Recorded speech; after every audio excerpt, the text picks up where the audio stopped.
So I know that a lot of one of the reasons a lot of people voted for Donald Trump was that he promised to end our interventionist wars in the Middle East. He's not doing that. He announced he wanted to pull out of Afghanistan and Syria, and it was met with backlash from both parties. And so now that doesn't seem to be happening. And what I said at the time was, yeah, Trump doesn't want to have Syria or Afghanistan. He wants his own wars. He wants Venezuela and he wants Iran. He wants to do his own wars. So we're finding out that he's a bullshitter when it came to him saying he wanted to be a non-interventionist and get us out of the Middle East wars. It wasn't true. He was just saying that because that's what a guy like Donald Trump does. He says things that people in front of him want to hear. Mm-hmm. That's what he says. And so much like Barack Obama, Barack Obama. So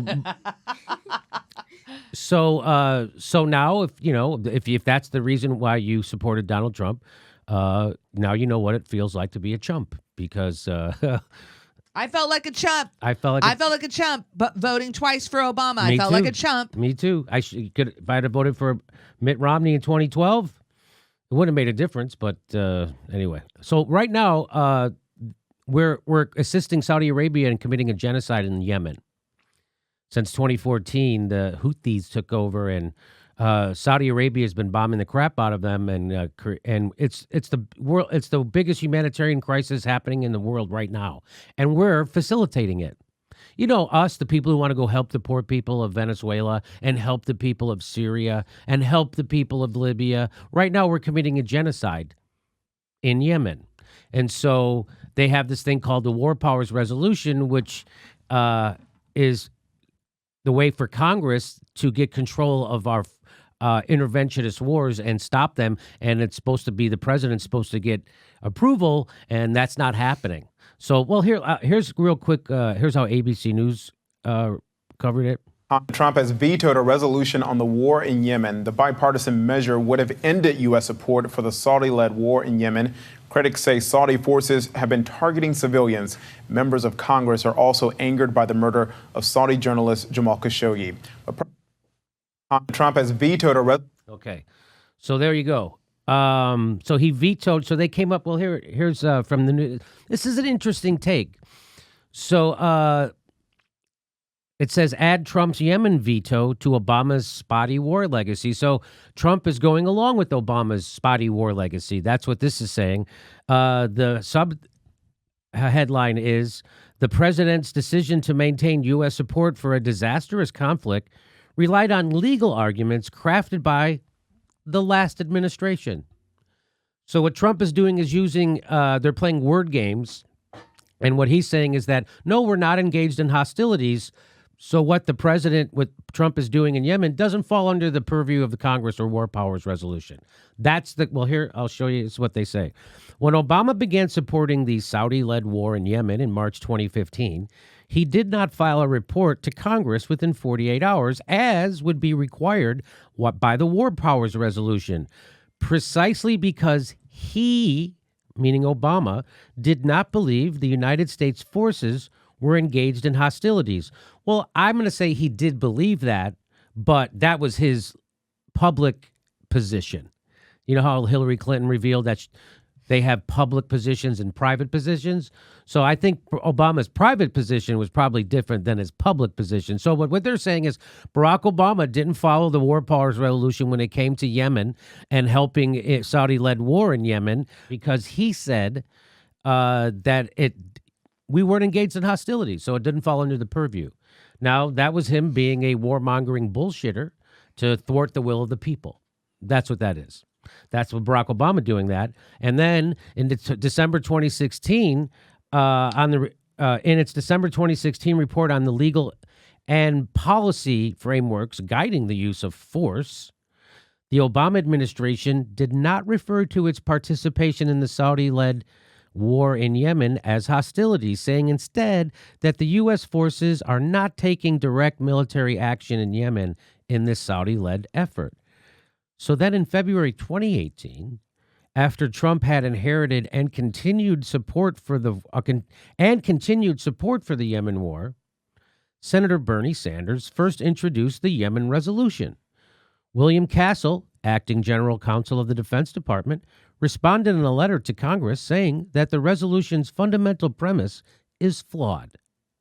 Support for the Saudi-led coalition, he argued, just as Trump's message claimed this week, quote, does not constitute hostilities. So Trump is using the exact same language, legal language, that Obama did. So this is like, we're not torturing people, we're doing enhanced interrogation techniques. So they just come up with an Orwellian word, and then they can do whatever they want. Oh, we're not committing a genocide in Yemen, because we're not participating in hostilities. Because the Obama administration established the precedent in 2011, so Trump is able to do what he's doing in Yemen because of Barack Obama's precedent. And this is the stuff that we were saying about Barack Obama when he knew Trump was going to be president. On his way out the door, he didn't try to take away some of Trump's powers. They actually expanded his spying powers. So if you're so afraid of Trump and he's this unhinged maniac, wouldn't you want to do everything in your power to try to restrict his powers going forward? But they didn't. They did the exact opposite. So because the Obama administration established the precedent in 2011 that consistent bombing did not rise to the level of hostilities, the Trump administration was easily able to claim that the United States' support for the Saudi-led coalition, merely refueling jets and intelligence sharing, well short of direct airstrikes, does not constitute hostilities. So do you see what they're saying there? So the Obama administration claimed that when they were bombing the crap out of Libya, that didn't also fall under the purview of the War Powers Resolution because they didn't rise to the level of hostilities. So if Barack Obama was able to bomb Libya and say it didn't rise to the level of hostilities that fell into the purview of the War Powers Resolution, well, Trump in Yemen, when they're just refueling jets and doing intelligence sharing, was going to be easily able to make that same argument. And this is all done because Barack Obama was way more horrible than anybody wants to believe. And the reason why people on the left don't realize how horrible Barack Obama was, because the entire time he was president, the right wing was attacking him over tan suits, Benghazi, and his long-form birth certificate, instead of the shit they should have been attacking him over, which was his expansion of the wars, his expansion of the banks, making them bigger, his expansion of our drone program, and his kicking people out of their houses at the behest of Wall Street, and not supporting workers in Wisconsin or the pipeline people.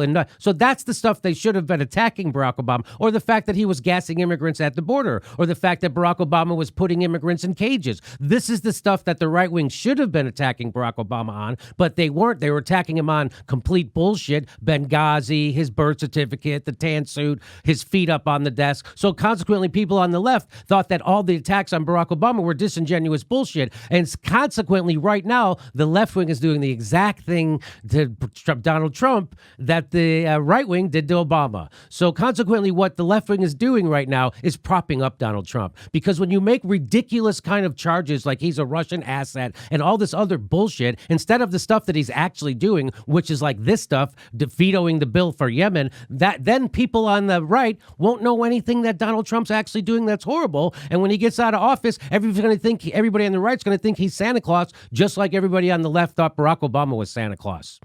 Even though Barack Obama was horrible, was the extension of the Bush administration, he was not a break from it.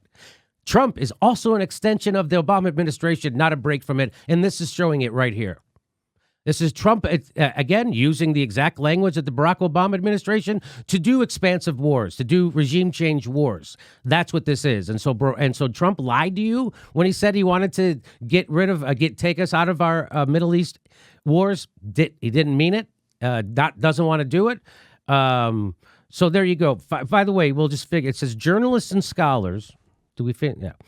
Journalists and scholars rightly point out the differences between Obama and Trump, but too few acknowledge the continuities between the two presidents, especially those in the realm of legal policy, where the Obama administration obsessively prioritized the role of lawyers.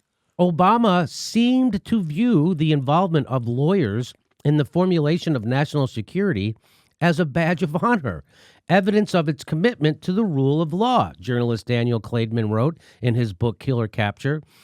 So when Barack Obama, just like the Bush administration used lawyers to get words like enhanced interrogation techniques that made something that was previously illegal legal. Barack Obama did the same thing.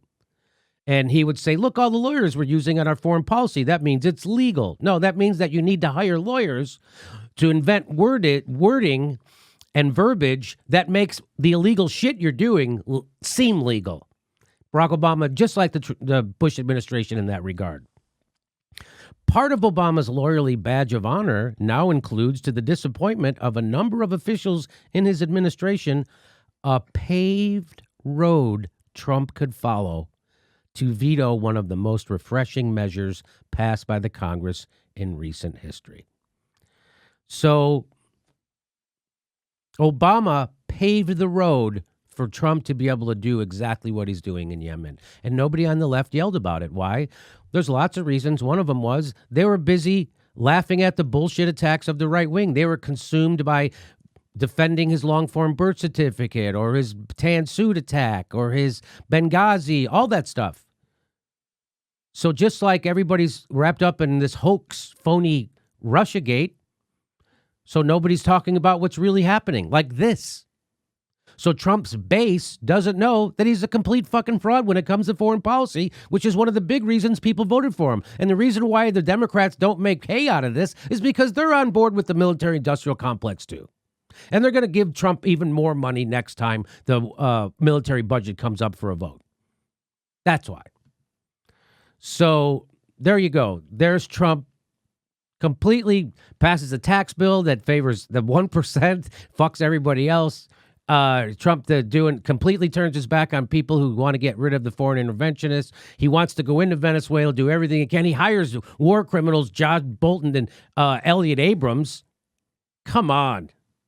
How much more proof do you need that this guy, the only thing that this guy can do is insult immigrants?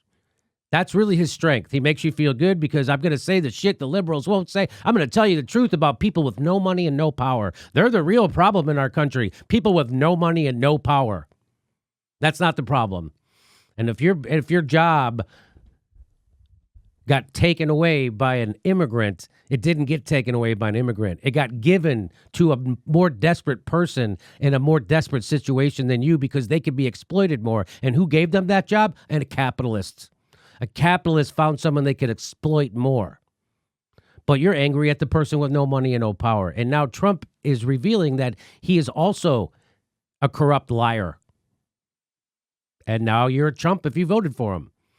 So this is why you can only support people who don't take corporate money, don't take corporate PAC money. Elizabeth Warren has signaled she's going to take that money in the general. That is a disqualifier. That is a disqualifier. So Bernie already proved he laid down the template for how to run in this day and age when the Democratic leadership is to the right of the Republican voting base. Think about that. Nancy Pelosi and Chuck Schumer are to the right of the Republican voters. People who voted for Trump are to the left of Nancy Pelosi. That's how bad things are, and that's the party Bernie. That's the party you have to join so you can vote for Bernie and Tulsi in the primary. That's a real horrible bargain. But then you can exit the party. So getting back to this, I just want to show you. So The Intercept, which again has done some great work, does lots of horrible work too. They still, employ Jim Risen over there, who just misleads their readership on the regular, and does it on purpose. And the way they justify it is because they don't like Trump. They're just like Sean Hannity and Glenn Beck.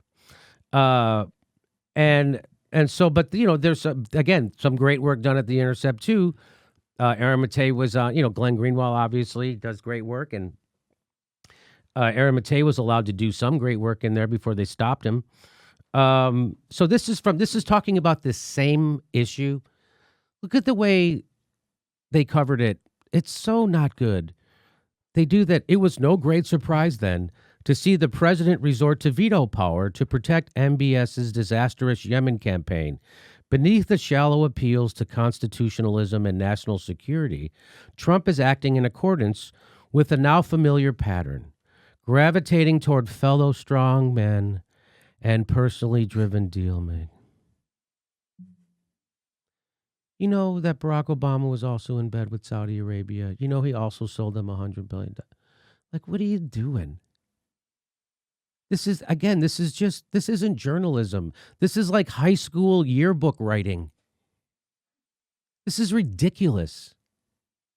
Trump is he's opposing Putin over the gas pipeline deal. He just pulled out of the nuclear treaty. He opposes Putin in Venezuela. What? There is no quid pro quo. Stop saying this is just a narrative they just gonna run and then intercept over and over and over to show that they can be just as shitty as MSNBC at any given moment. The Intercept can also suck just as hard and doing it on purpose.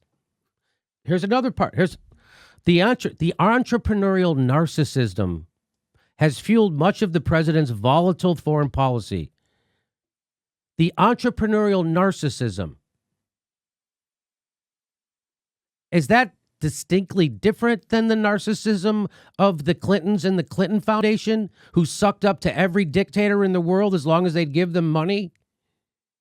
Or is this a special different kind because it's Donald Trump and you sound just like Sean Hannity screaming about a long-form birth certificate? This is the kind of shit that props Trump up, you idiots. This is the kind of stuff that's helping him. Russiagate is helping Trump, you stupid morons. And you don't care. And this is why journalism sucks. This is why we have a show. That a dumb nightclub comedian like me can see right through your horribleness. This is what you do for a living. The entrepreneurial narcissism has fueled much of the president's volatile foreign policy, from his on-again, off-again relationships with Russian President Vladimir Putin and North Korean dictator Kim Jong-un, to his rabid devotion to building a wall on the Mexican border. Just stop. It's just such... I remember when The Intercept started, I was so happy and there's going to be this great thing. And then they do stuff like this. It's so disappointing. This is the Guardian level bullshit. But they again, Jim Risen does not give a fuck that he is completely misleading their readership, and whoever runs that play, they don't care either. They're okay with it. Again, it's an okay. Well, I showed you. I would like to show you what Chris Hayes tweeted out. I don't have it at the ready, but I will do a segment on it. Chris Hayes tweeted out yesterday that anybody who was debunking Russiagate, even though they were right, they were still assholes because they knew what they were doing and they were choosing a side. So, short of Chris Hayes saying, I'm a worthless piece of shit hack, that's as good. That's short of him saying that, that's the equivalent. That's Chris Hayes saying, I'm a fucking piece of shit hack, and the way I defend it is by saying I'm not going to be on Trump's side, so I'm going to do a lying newscast every night and misinform the public, just like Glenn Beck did about Barack Obama and the Muslim Caliphate, because I'm on the right side. That's your journalist, Chris Hayes. Do you realize how fucked up he is?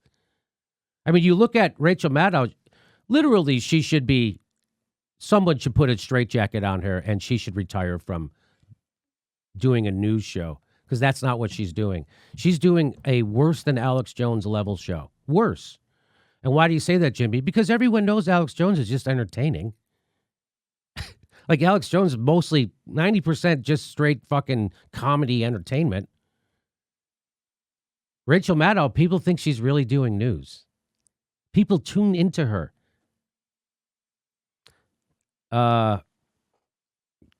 She's a beard of a horrible corporation.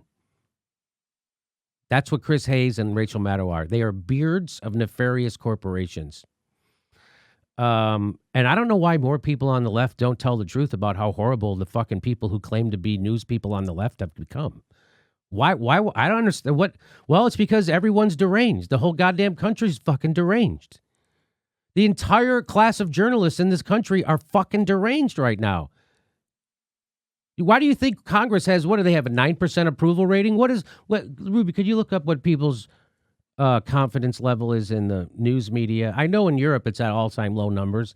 I'm sure it has. Well, we reported in, do you know, so 50% of the country, according to a Gallup poll, thinks that Trump was the victim of a witch hunt. Way to go, Chris Hayes.